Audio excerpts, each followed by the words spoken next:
Broadcasting on Star Worldwide Networks. It's Two Small Biz Guys. And now, here are your hosts, Zen Benefiel and Ray Silverstein. What, you again? Yeah, it's me again. And is it you again? I think so. No, it's the other me today. Or it has to be somebody else. It's Zen Pro Tem. What was that now? Zen Pro Tem. Or Citizen Zen. Oh, okay, just plain Zen. But, Yeah. Zen is I'm not never plain. just plain. He's not plain. No, not at all. I like those glasses you have. They are really the cat's pajamas. They stand out, don't they? Got my Yes, readers they do. on. They make a statement. I don't know what kind of statement, but they make a statement. We'll find out, won't we? Yes. All right, so today we're going to So be... what is the goal today? The goal today, I was just getting ready to say that. So today we're going to be talking about goal setting. Wow, that's really important. Why? Why? That was last week. Why? No, that's true. But why is it important? Because if you don't know where you're going, You'll never get there. You'll always get there, because anywhere you get, you're there, This because you is don't true. know where you're going. Oh, you're getting all philosophical on me now. Right. So as Alice in Wonderland states, the Cheshire Cat, I'm looking for what the Cheshire Cat says, if you don't have any place to go, any road will take you there. So the premise about goal setting is to know where you want to get so you can get there. And that brings the smile to the Cheshire. Oh, it brings a smile. I can see you're smiling right now. The Cheshire Cat is sitting over here opposite me. Yeah, we'll see how Cheshire-ish we get. Right.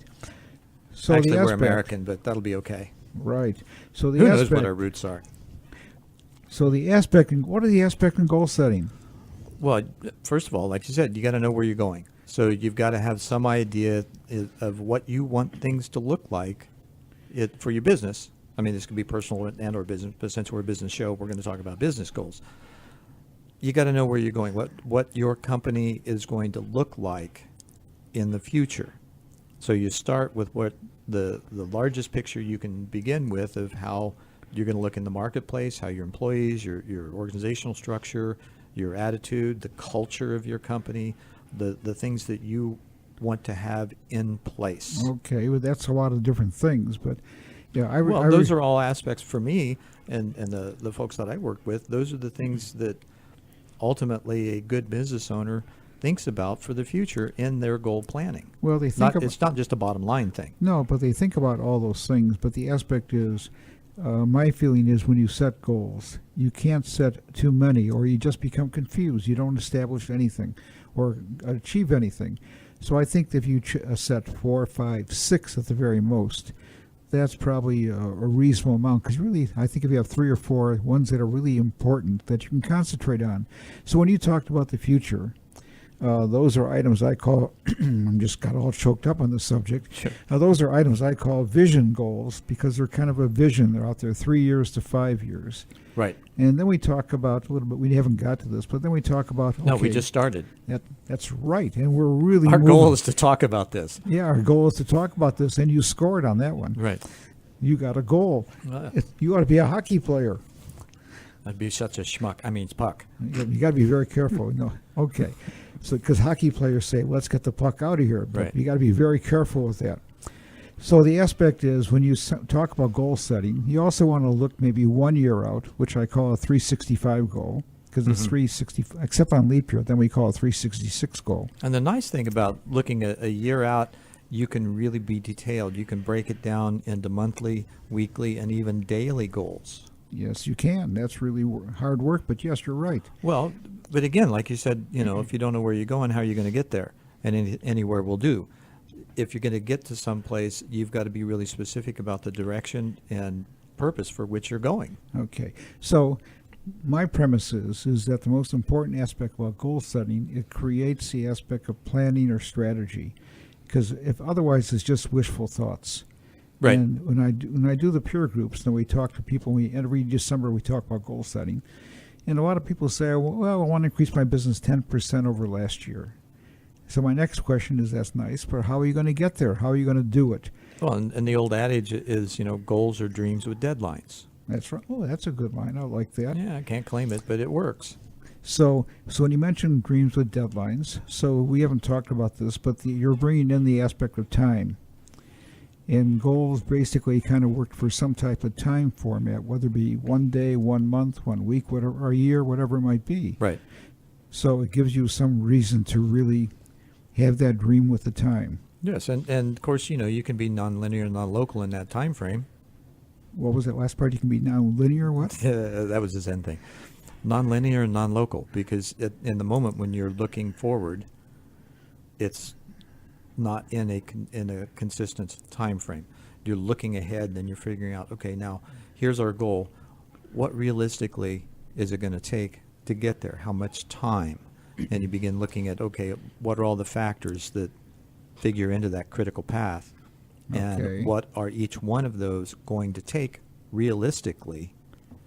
And then backing up from there. Now, my MBA program at University of Phoenix, we talked about this, and they've got a quadratic formula for that many corporations use that folks don't necessarily know about unless they're involved in the planning aspect of it. But the rule of thumb is basically it's going to take you 3 times longer than what you think it's going to. Oh, you're talking about the people who do software installation. It's always double the time you think it's going to take. Right. Well, Just like the installation of my kitchen got washed out is triple the time I think it's going to take. which is exactly what I just said, right? So when you're looking at those goals, you've got to be looking at, what your optimum time is, what your hopeful time is, and then what your realistic time is. When you add all those elements together, because you're dealing with people, places, and things, and not all of them are going to fit your priorities, because there are other priorities in those things too, and people and places. Okay, so now you're starting to talk about what is the definition of how you would create goals. You mentioned timeliness. You talk about reasonable aspect. So what would be the definitions for people out there who are listening or writing this thing down as to goal setting? I mean, they want to be smart about this whole thing. So Sure, and smart. Smart. Okay? Oh, Smart goals. Did I use an acronym? Jiminy Christmas. So you're talking about Jiminy Crickets. My golly. Jim, So did I use an acronym for SMART? yeah. Oh, what does that stand for, my smart friend? This smart friend, the other smart friend, says that it is specific. Specific, not the ocean now. No, not Pacific. Although some people say that. Yeah, it starts with an S. Right. So See, you can't say even it say for me. I It's can't say it. Specific. Okay. It's specific. Then it's measurable. Measurable. Oh my gosh, that sounds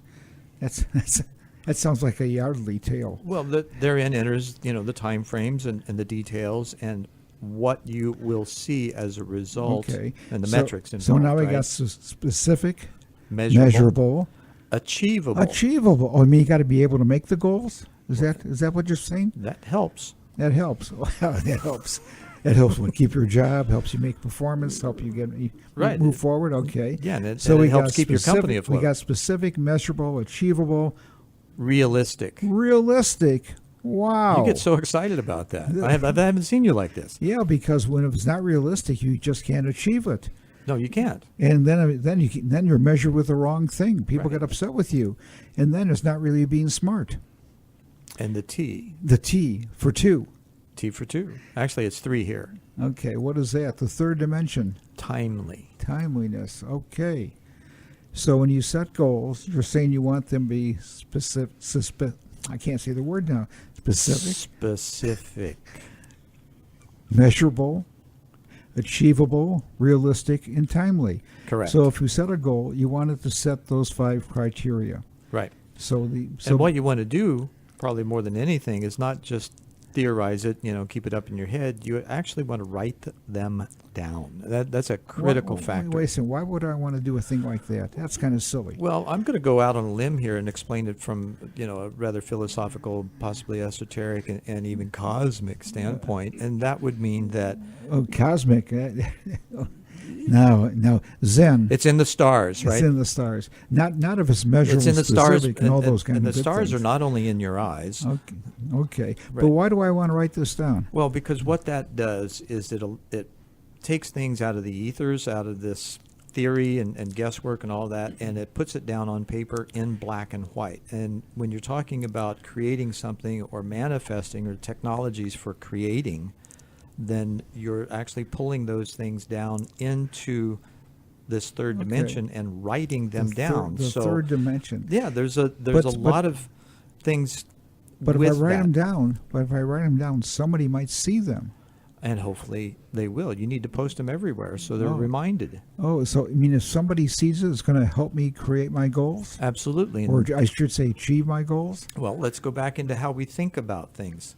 When you got, okay, if I think like you, you don't need me, right? But if I don't, no. If we both think alike, we don't need one of us. right, okay. That's the line. But okay. All right, so thinking about that, then But Zen, feel good. I need you. How's that? Make you feel better? I need you too, man. But you can't have my bud. Now, You're assuming I wanted it, but no. Okay, go on. yeah, well, you don't have your card either. So in the realm of thinking about things, the more people, the more different types of perspectives you can get towards one thing, the more apt you are to have a better thing, right? Okay, but the other aspect is, but aside from the input of others, which is very important and Right. beneficial, You got to have also, a buy-in.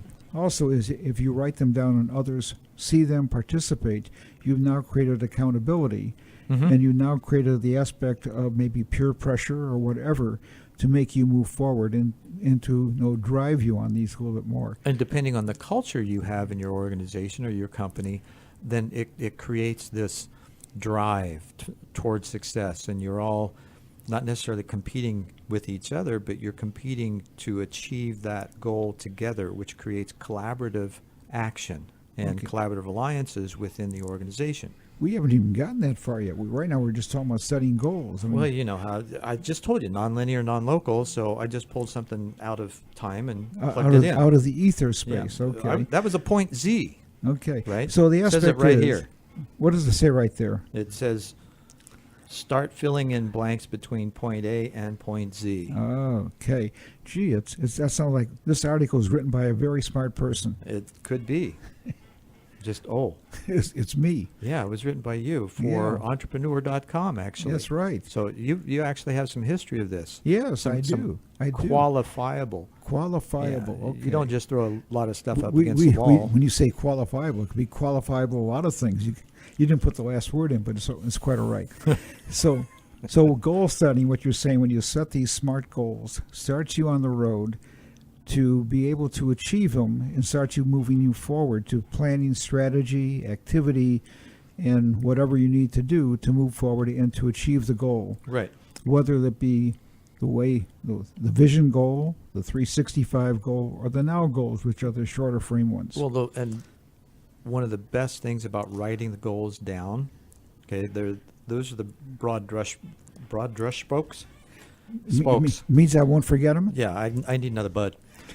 So what you're doing is you're getting specific. You can take that large We're goal. back to the first S again. Yeah, specific. Okay. Gosh, how did I do that?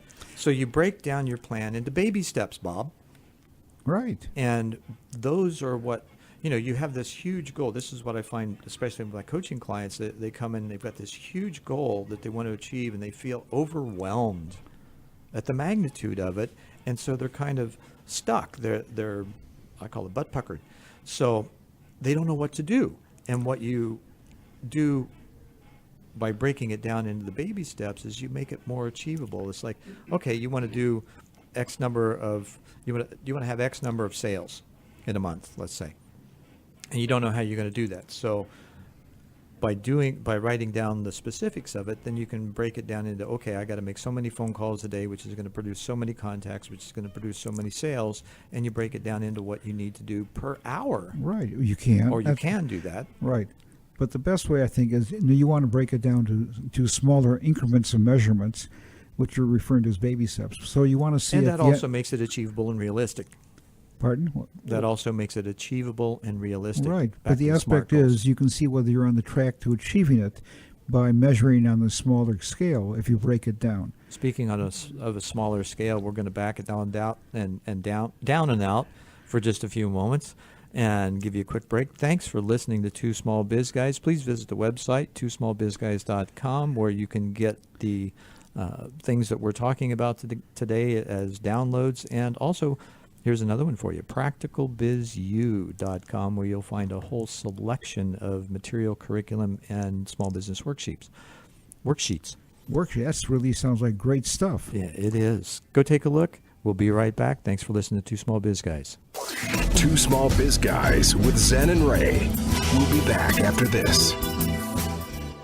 The digital world is vast. Is it working for you? Would you like some qualified help? Zen Benefiel is a wonder with social media who leads focused and organized workshops on multiple platforms like Facebook, Google+, and LinkedIn. He leads by example, not theory, and teaches you how to live large and lively on the web. From blogs to SEO, his web presence speaks for itself. Take advantage of his expertise. Visit BeTheDream.com and click on Web Wizardry. Hire him while you can. As a business owner, have you ever felt alone at the top? You don't have to be. Ray Silverstein has worked with many business owners for over 20 years facilitating peer advisory boards. He is the proverbial mentor and tormentor. A Pro President's Peer Advisory Board is a confidential monthly meeting of non-competitive owners that give support, feedback, and knowledge. They know the adage, all of us are smarter than one of us. He has walked in your shoes, having owned and sold 2 companies with sales in excess of $60 million and approximately 1,300 employees. In Young President's organization, he participated in peer advisory boards and felt it was a key to his success. His passion is to help small business owners succeed. He knows peer boards work when you are open, don't feel like you know it all, are willing to put issues on the table, and willing to take criticism. Be his guest at a Pro Advisory Board meeting to see if it works for you. There's no commitment to join, and you'll have a great experience. To sample a free Pro Business Owner Peer Board, email ray@proprez.com. That's ray@proprez.com. There's no commitment or charge.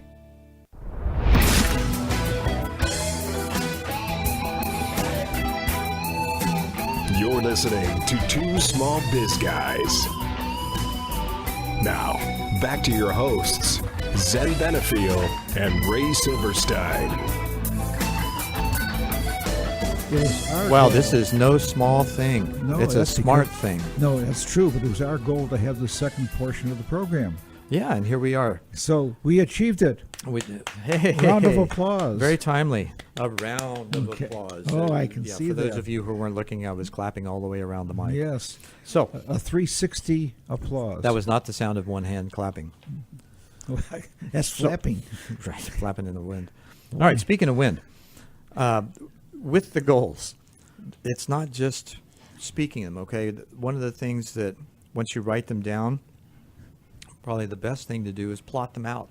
You've got the timeline, so you need to plot them out so that you can see exactly where you want to reach these goals, and then you can begin to monitor them, which in a sense creates a type of metric for you to be Okay. aware of the process. Okay, but that you're in. I have one warning for that, and that is if, for Warning, example, warning, danger, Will warning, Robinson. Yes, I can see you're lighting up red. I can see it right now. Oh, I'm becoming Robbie now. Yeah, right. Right. Okay, but see, if you pick a goal for a year, let's say it's the easiest one that people always choose is sales revenues. Right.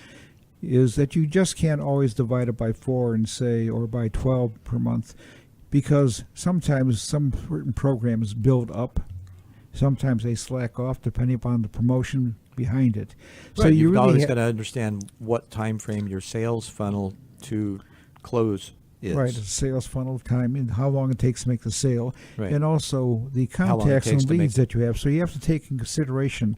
You're saying this is what I want to achieve at the end of the year. Right. Most of But- the time, you're going to take some time to nurture the relationship with your potential customer or client. Okay, but I'm just saying it's not a linear type of number all the time. Hey, that It goes back to that basically- nonlinear thing I mentioned earlier. Yeah, right, Gee. it becomes non-linear. So you, in order that you don't become discouraged early on, because you're not making certain goals, it might be because the time frame to achieve them, you're not there yet. You're at the creation steps.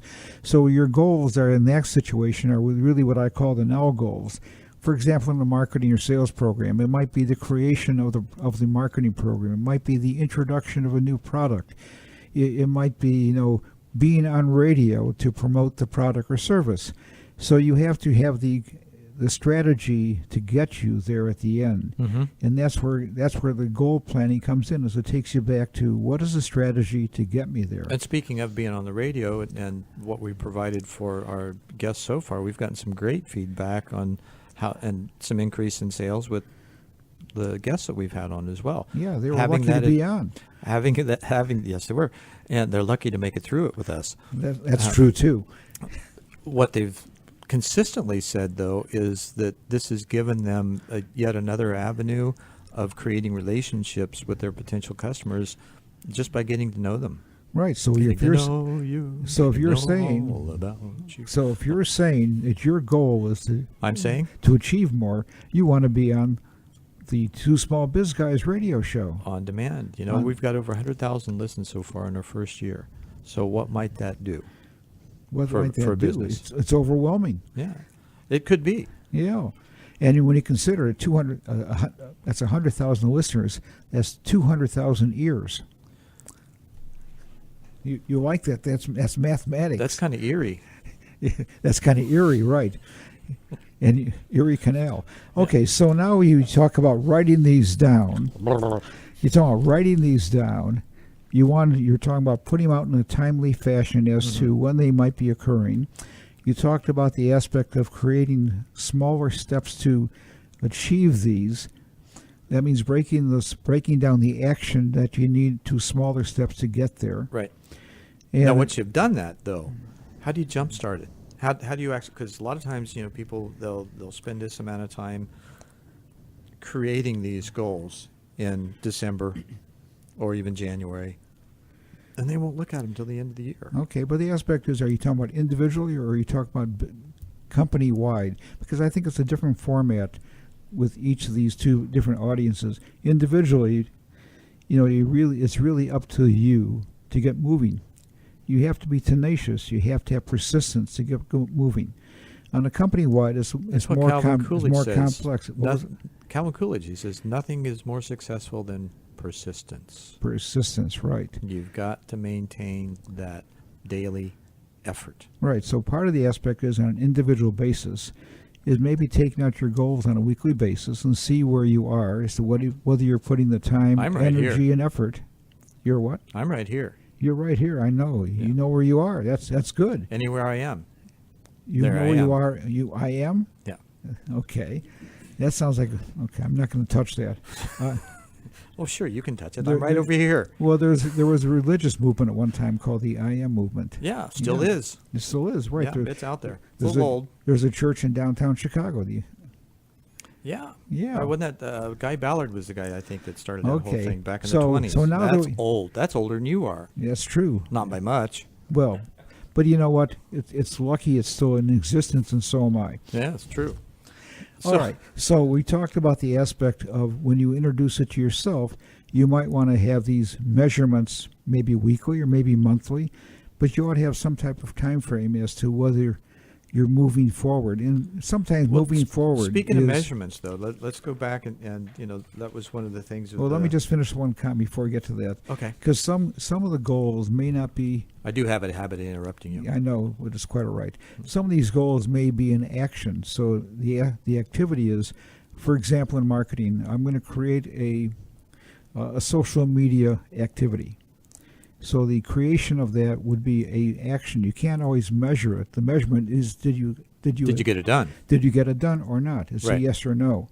So maybe what you say in your action step is at the end of 3 weeks or a week, you said creation of social media for program.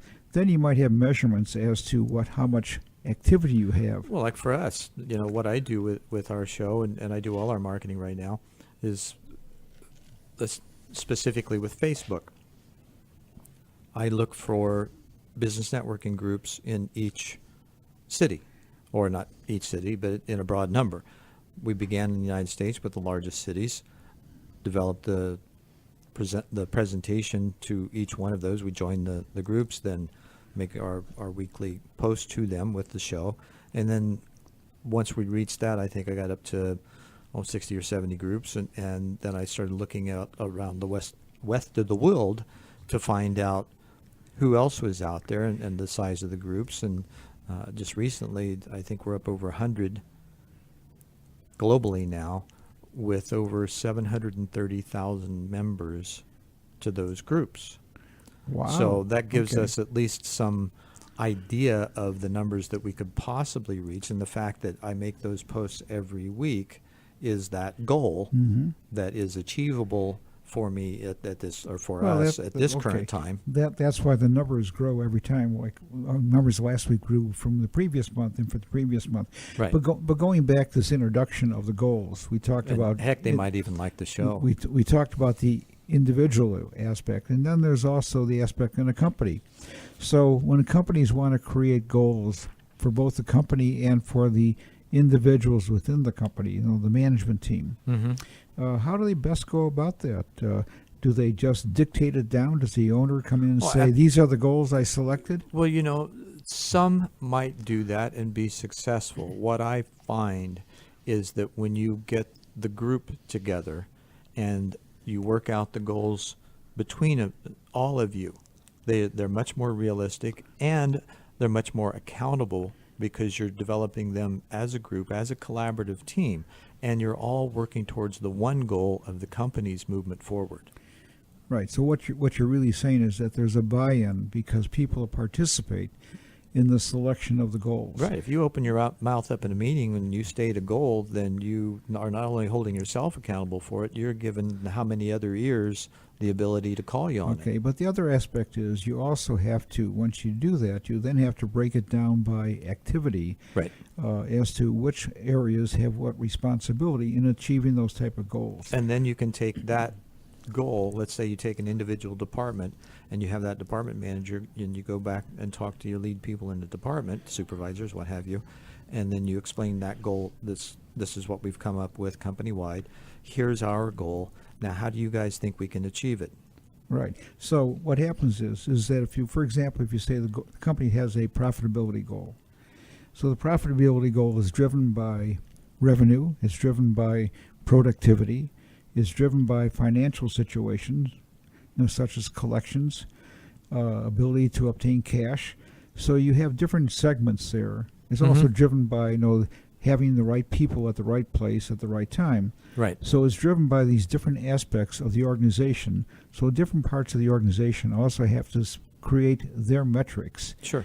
as to how they achieve this company goal.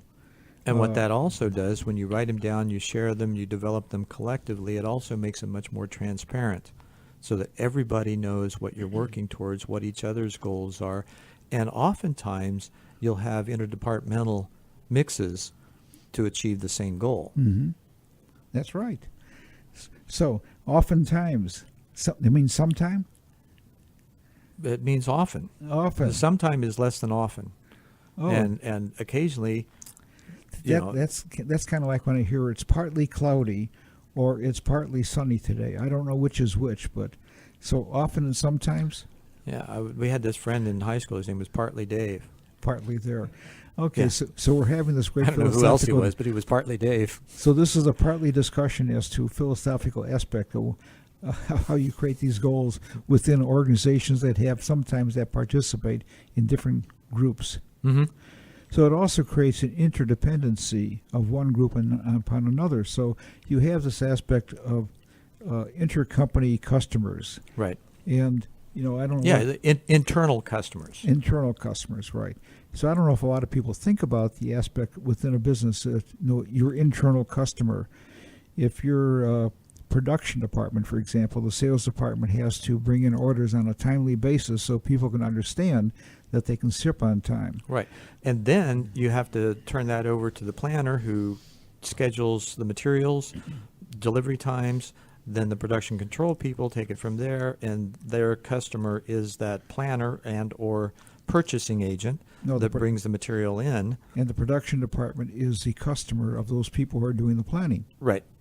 And it's you're both customers because you're working towards the same goal. You each have different things that you need, Right. and you've got to share those. So what we're saying is that goal setting is not just setting the goals, it also creates this interrelationship of internal customers. And there's one important point that I think most companies forget, and that's to celebrate the achievements of the goals, however small they may be.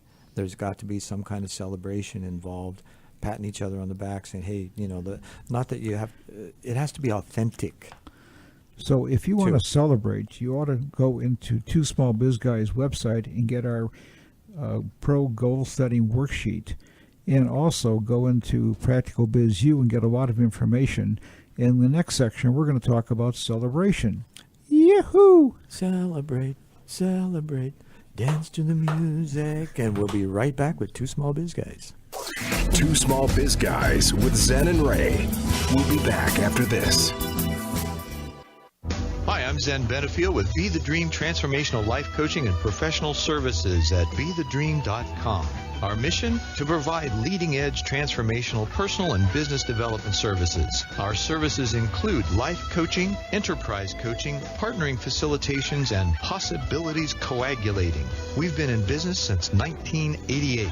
In times of massive change, you need someone who can help you adjust and transform. I can meet that challenge with you, offering a stellar skill set from serving individuals and companies for over 20 years. I invite you to peruse BeTheDream.com and put me to the test. Fill out the coaching assessment survey and give me a call. The first call is free, and you can find out if I'm what you are looking for in a coach, consultant, or service provider. Call 480-633-7179. Let your dreams mold future realities. BeTheDream.com. Business owners want to call their own shots, make appropriate income, and control their destiny. Our passion is to help you achieve your goals. A Pro Peer Advisory Board is just the thing. It's a confidential monthly meeting of non-competitive owners facilitated by a pro who has walked in your shoes. He's your mentor and tormentor, moving you ahead. When you have issues or opportunities keeping you awake, where do you get help? Pro Boards give support and non-biased feedback from your peers. To sample a free Pro President's Board meeting, email ray@propres.com. There's no commitment or charge. Email ray@propres.com.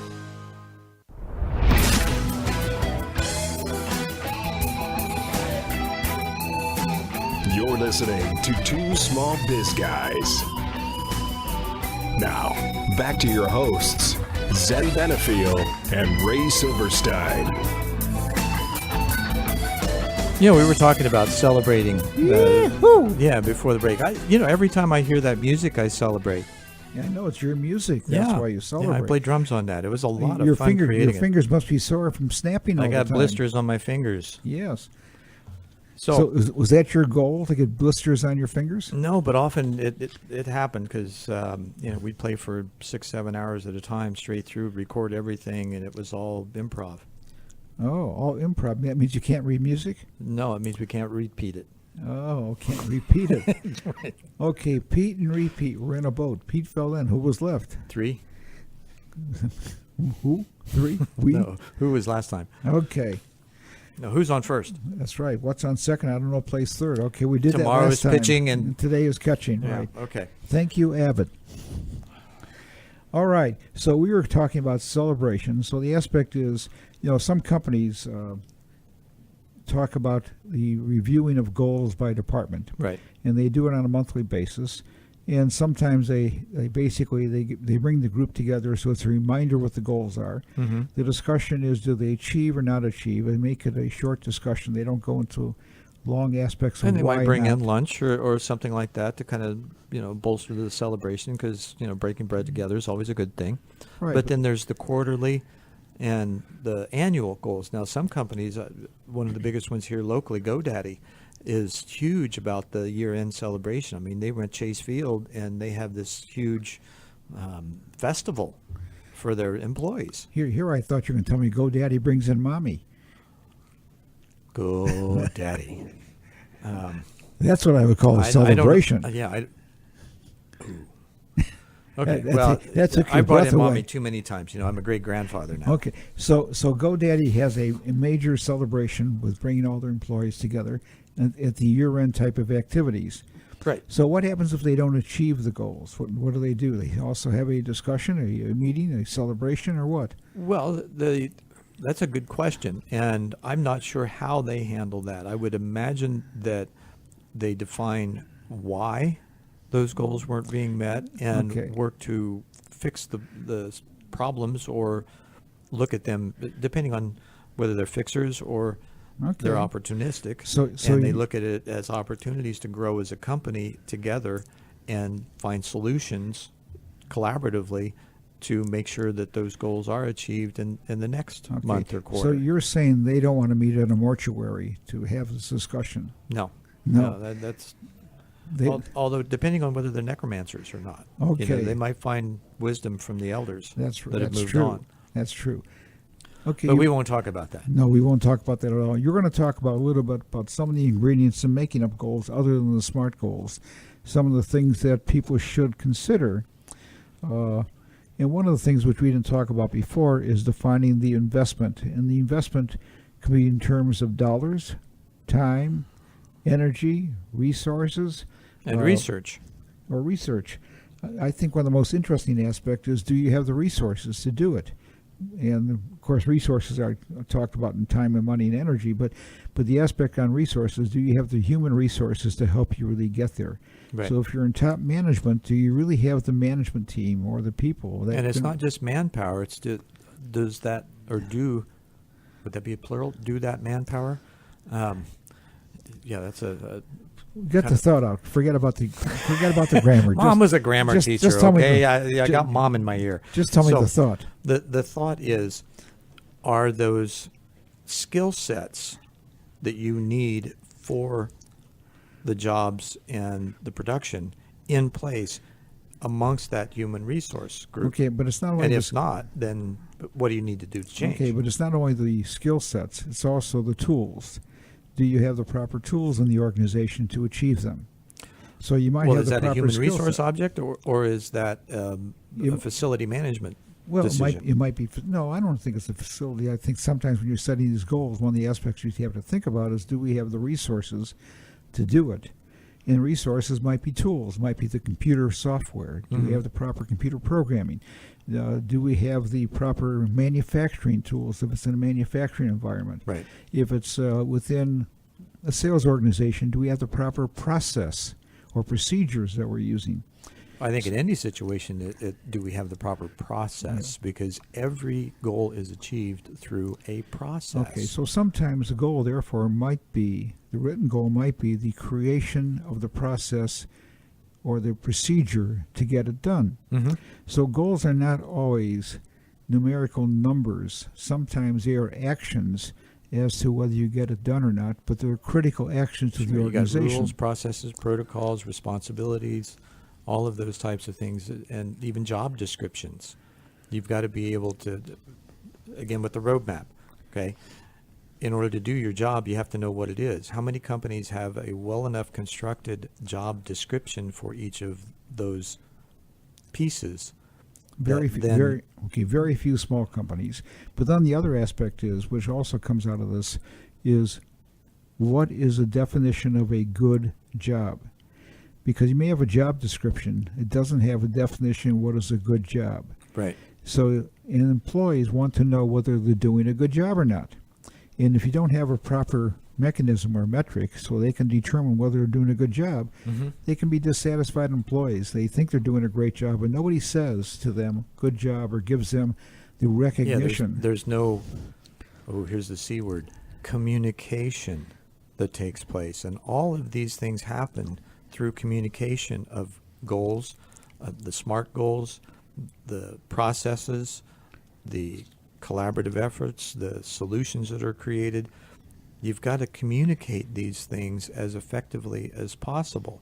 Well, how each one of those employees or each one of those departments is going to hear that is differently based on what their functions are. Right.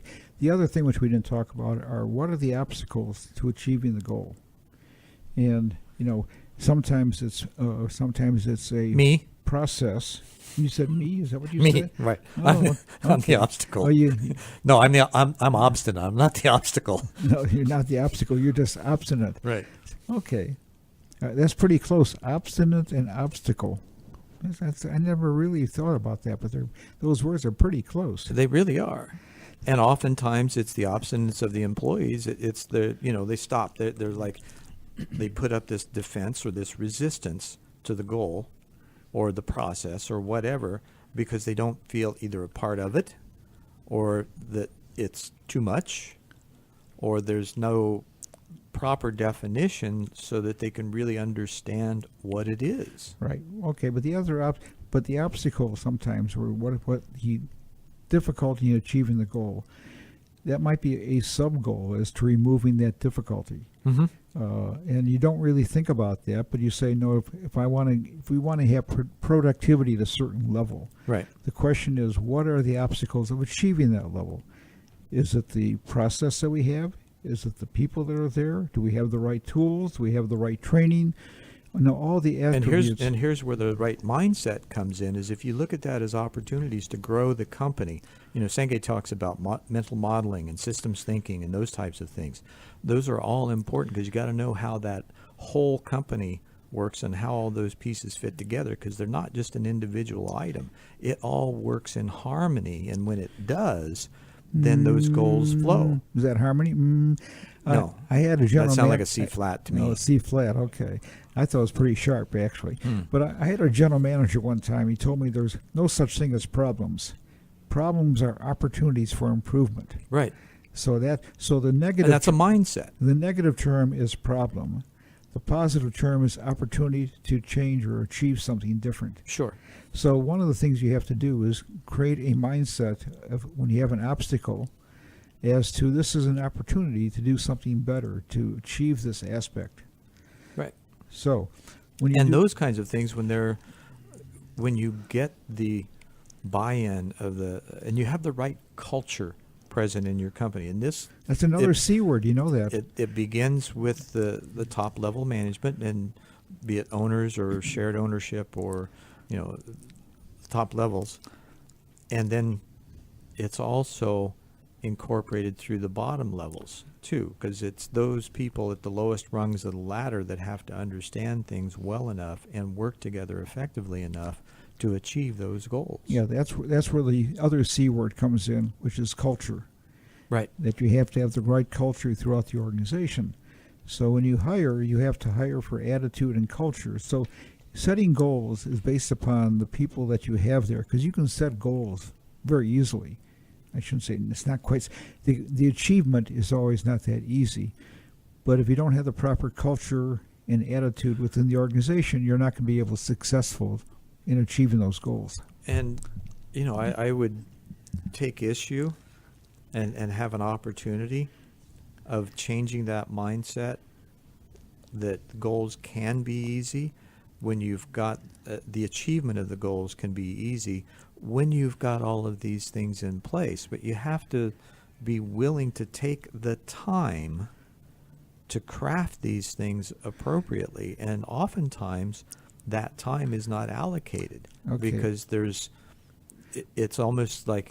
Okay, but you bring up an interesting point. Okay. And that is, should goals be stretch goals? Some people believe that goals should be something which you have to stretch to get to. Sure. It just can't be that easily achievable. Some people believe in sales, instead of having a definitive number for sales, that the sales should be a range. Because if you don't reach that definitive number but are very close, it can be a psychological turnoff. Sure.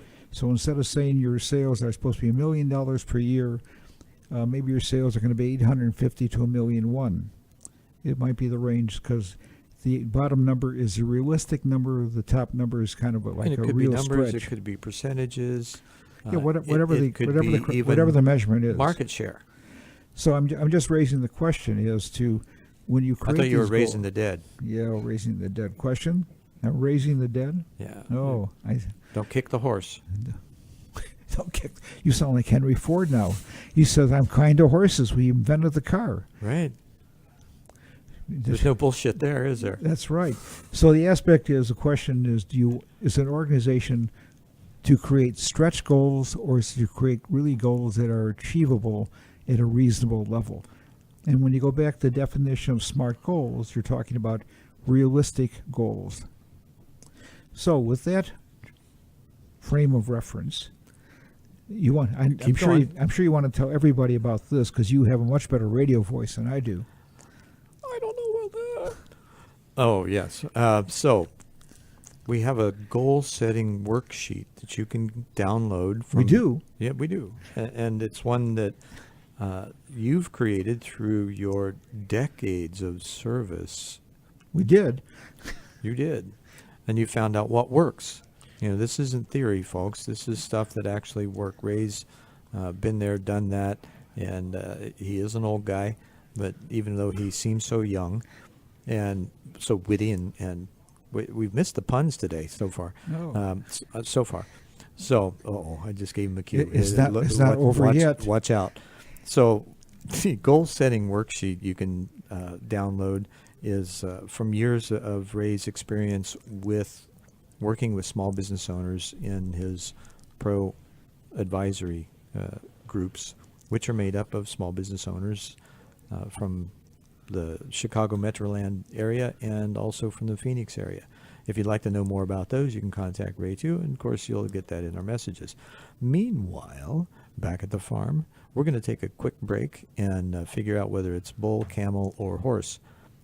And we'll be right back. Thanks for listening to Two Small Biz Guys. Two Small Biz Guys with Zen and Ray.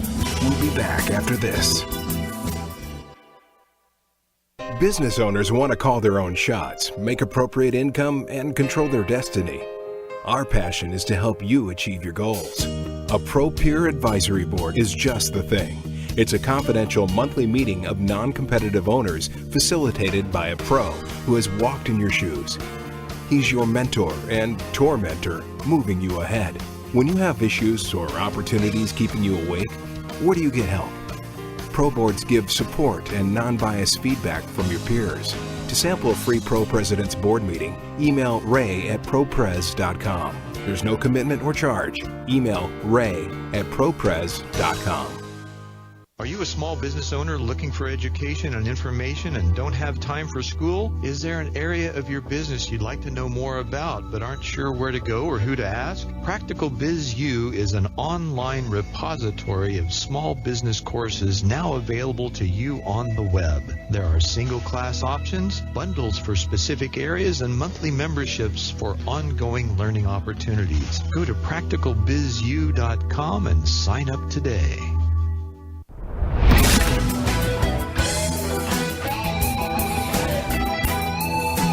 You're listening to Two Small Biz Guys. Now, back to your hosts, Zen Benefiel and Ray Silverstein.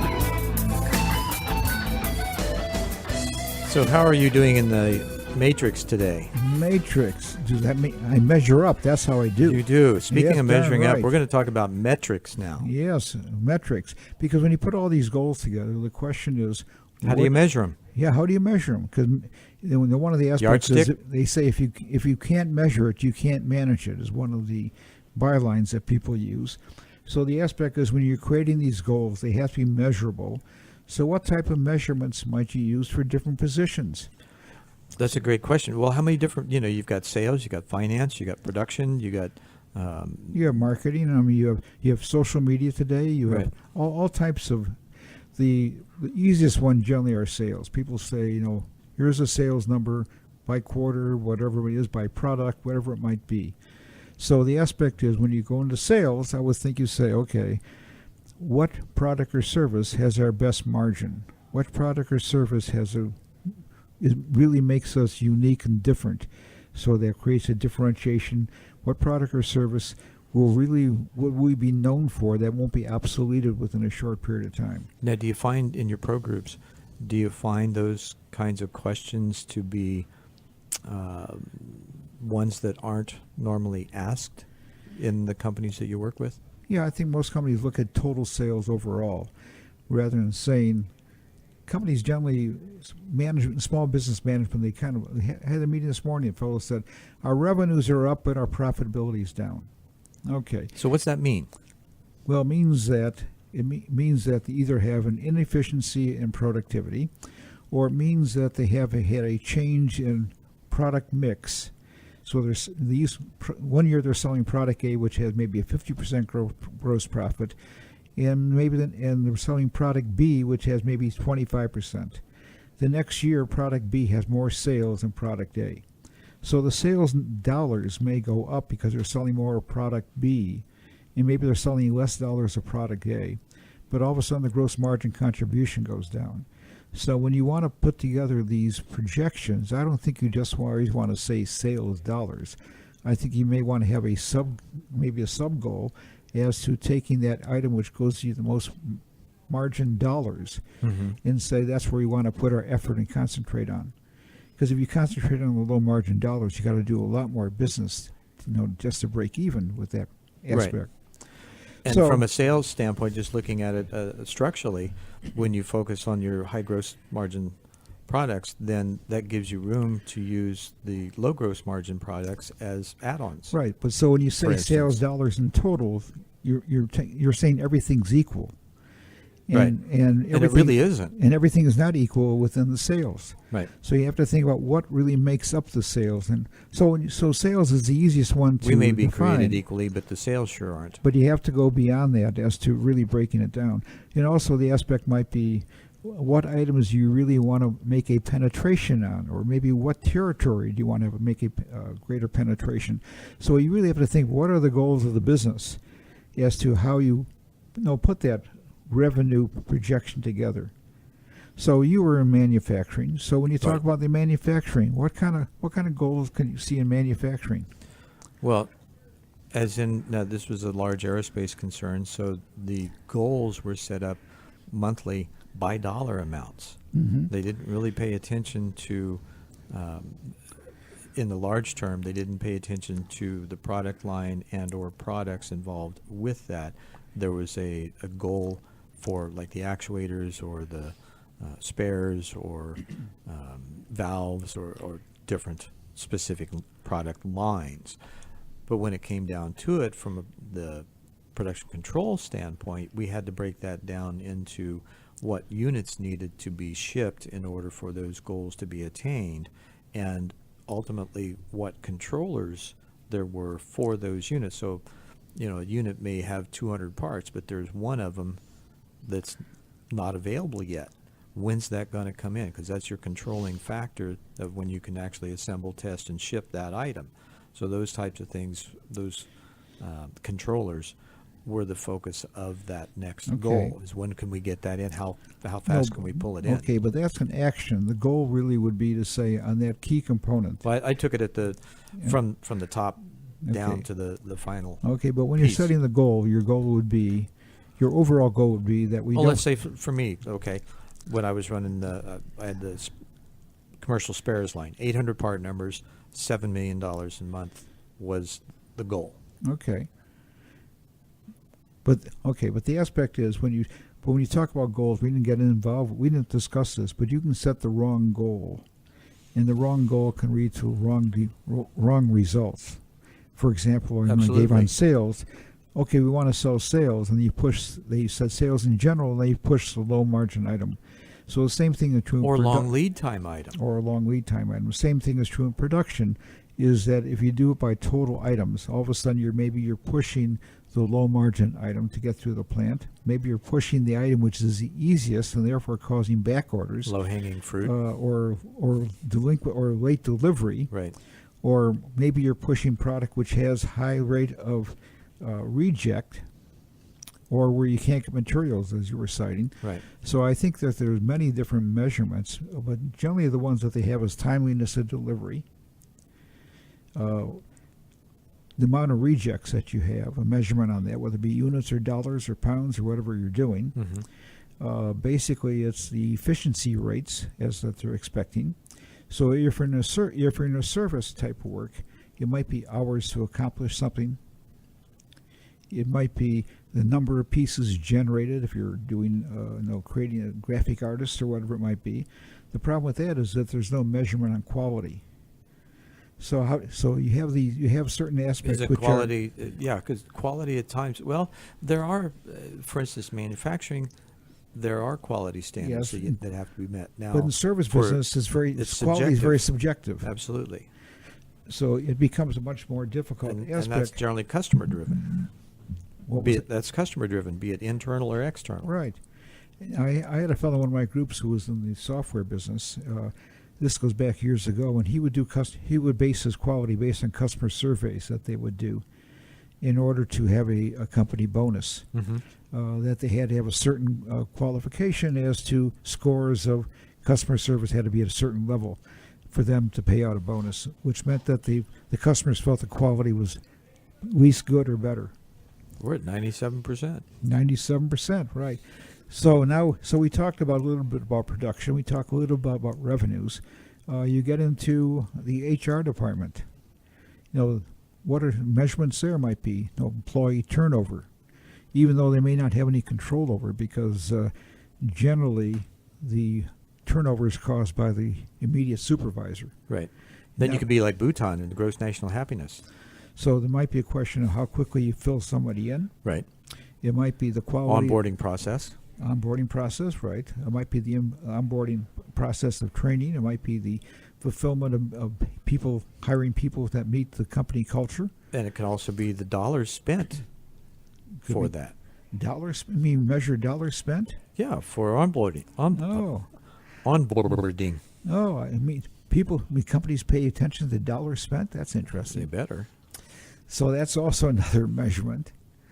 The generally one that I find is probably the most difficult that people have is on the finance department. And the ones that I've used is collection percentage. In other words, what is our average days of outstanding receivables? Mm-hmm. So we have a certain measurement as to how many receivables and what the daily average. What is our days to collect an average invoice? Now that can also be depending on the size of the company and the size of the company that you're dealing with, because some companies will hold their 120 days before you get it. Well, if you're dealing with a company that has that, then the question is it worth your business? Is that a company you want to sell? Right. And what is the gross margin contribution of the product? And normally those kinds of companies are the really high dollar sales too. But then you have to say our collection average might be 93 days or whatever it might be, because you have to take into consideration the environment you're dealing with. Mm-hmm. Another one aspect might be the number of corrections or adjustments your outside accountants might make to your financial statements. Another one is the timeliness of reporting of financial, either on a monthly or quarterly basis. The generation of the yearly budget. You have all types of aspects. Or even the construction of the annual report. Yeah, I mean, you have all types of aspects that you can measure even in that department, which is considered a staff function, not a line area. And one that most people, when it comes to dealing with finances, they turn and run, as opposed to embracing it and looking at the gems that are there that can really help the company grow. Because when you're bleeding, you need to find out where those wounds are, and either you don't want to put a Band-Aid on them, you want to fix them, whether it's surgery or stitches or whatever it takes, because you've got to be able to create that cash flow for your company to survive. Yeah, but when you're bleeding, my belief is that all stuff goes out the window with survival mode. And survival mode is crisis management. Is a completely different animal completely. It is. You're thinking extremely short term. And the reason for our discussion today is so that very thing can be avoided in your business. Darn right. And that's why you want to set goals, so you can move the business forward. And that's why the goals are there to force you to do some planning so that people can implement and achieve and get things done. Yeah, you create the strategy and you work together cooperatively and collaboratively in the organization. And as a leader, you got to figure out how to do that. And you don't do that necessarily just by yourself. You invite help. Right. And you also talk about what are the important metrics, and you don't set goals that'll get you into trouble. I know, for example, a recent one that came up was... You're in trouble now. Yeah, Wells Fargo. I'm sure that one of their goals set by management was the creation of a number of new accounts. Mm-hmm. Get new accounts. Well, they got a lot of new accounts, but they were fallacious accounts. So the aspect is that they set a goal that they didn't. I'm assuming that nobody checked it, But the aspect was that it created a major problem for them. So when you set goals, you have to think about what are some of the negative ramifications that can come from this activity. My dad used to say, hope for the best, plan for the worst, And cross your fingers. and cross your fingers, and be happy with whatever you get. And we hope you've gotten a lot this week from us, a little less of the punniness, but we still had fun. We hope you did too. Thanks for listening to Two Small Biz Guys. Make sure you check our website out, twosmallbizguys.com. There'll be some downloadable product there for free. And did you hear that? For free. I heard that. Yeah, For free. We give away a lot of Wow. stuff. 'Cause For that's, free. That's how we are. Darn right. That's how we roll. We give out benefit. We give out information. And speaking of rolling, we're going to rock out of here. Thanks for listening to Two Small Biz Guys. See you next time.